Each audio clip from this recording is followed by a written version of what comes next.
Things couldn't be worse. My usual complaints about the overabundance of RPGs in the PC market are now secondary. The real problem now is that the majority of them are good. I don't need this. I want mediocrity. I haven't got the time to play every good game that comes out. SSI isn't helping me much.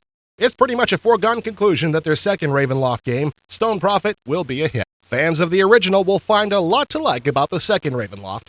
SSI has left the smooth-scrolling 3D interface virtually untouched and plugged in a new story.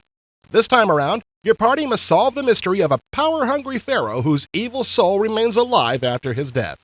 As always, the graphics are outrageous, the puzzles difficult, the dangers plentiful, and ugly.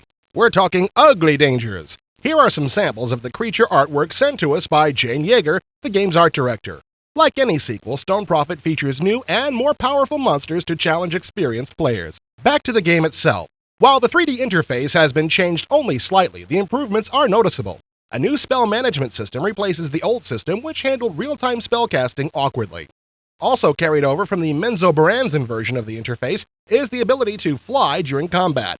Look out below! The passing of time in Ravenloft affects everything. Characters, objects, NPCs, and most notably, the lighting. Vision is limited at night, and that can affect combat greatly. Conversely, bright sunlight can hinder you as well. Luckily, a Doom-esque gamma correction switch is available. All is not war, however. Complementing the combat and exploration aspects of Prophet are several mind-boggling puzzles. In fact, SSI says there are more puzzles in Ravenloft 2 than any of their previous AD&D titles. What kind of puzzles?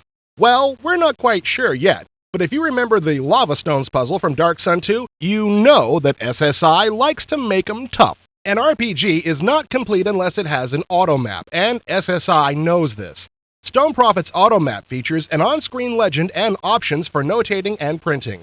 There's a lot of open space to explore in Prophet, so you'll be referring to it often. Well, that's about all we can tell you so far. There's only so much you can do with a beta copy. Let's face it though, most of SSI games fall into two categories: good and great.